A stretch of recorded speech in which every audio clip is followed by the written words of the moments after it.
Hi there, we are here with Willingham, the writer of Fables and several other projects, who's nice enough to agree to talk to us about what's coming up. And so, first question is, now that the Great Fables crossover is over, what's up next for the Fables? Well, a lot of dark and dreary things. We still have Mr. Dark inhabiting the ruins of old Fabletown.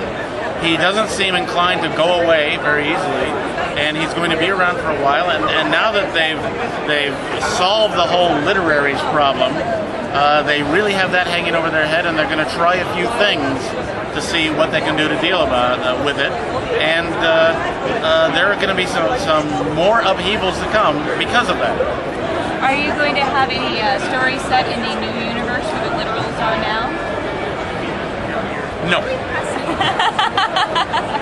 No. The whole idea is the blank page. So it's like, you know, maybe they'll create something. I don't know if you remember, but it takes him about 100 years to adapt his pen to start writing new stuff. So, you know, if we're still doing this 100 years from now, just for you, we'll do a story set in that new universe.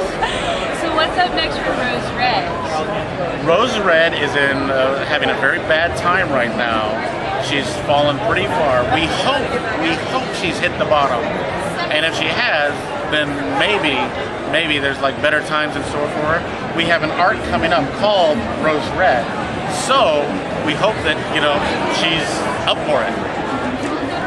Well, what about the upcoming novel Peter and Max? What about the upcoming novel Peter and Max? What is that going to center on, and what are you most excited about for that? Peter and Max is about Peter Piper of Peter Piper, the Pickled Pepper fame, and his older brother Max, who becomes the Pied Piper. It's the ultimate tale of sibling rivalry.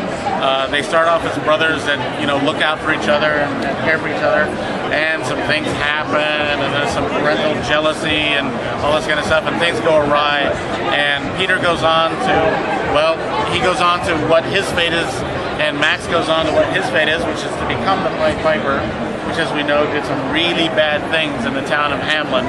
And after that, it's revolved in a way.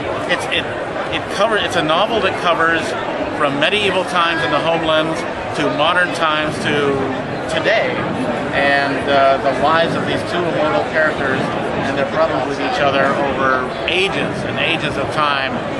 Some really bad things, some hopefully good things happen, and it's a novel, and it's out in October, right? October. So after so many years in comics, what was it like writing a prose novel? It's a wonderful challenge. You have a concerned look on your face. Is the video bad?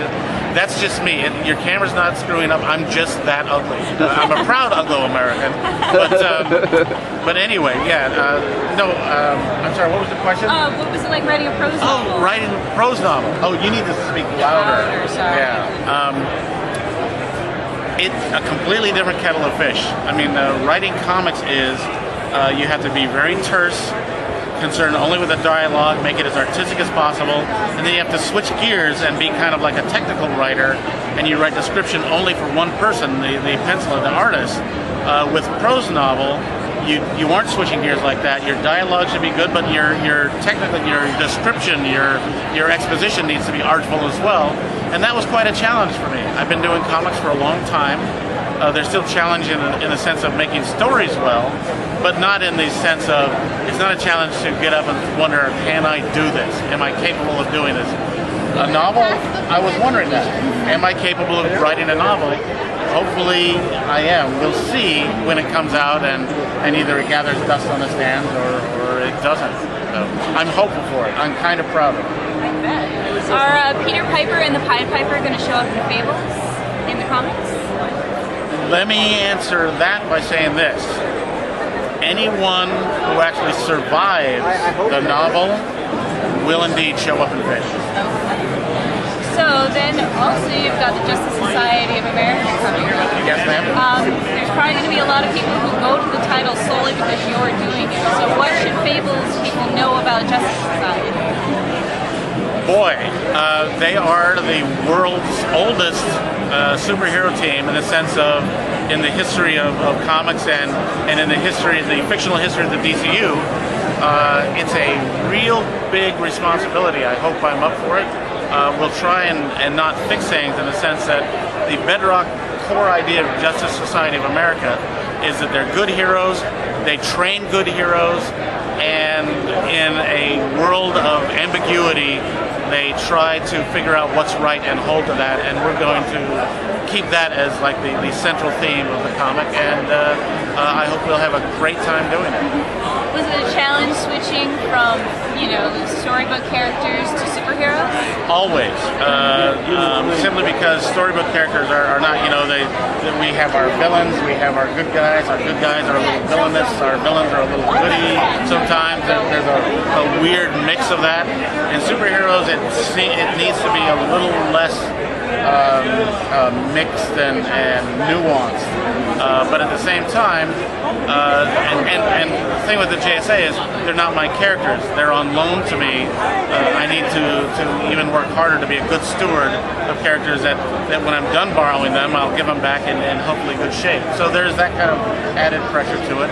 But at the same time, to do really good stories, which I hope we'll do. Matt Sturges, who is co-writing the JSA with me, just is presenting Matt, come and say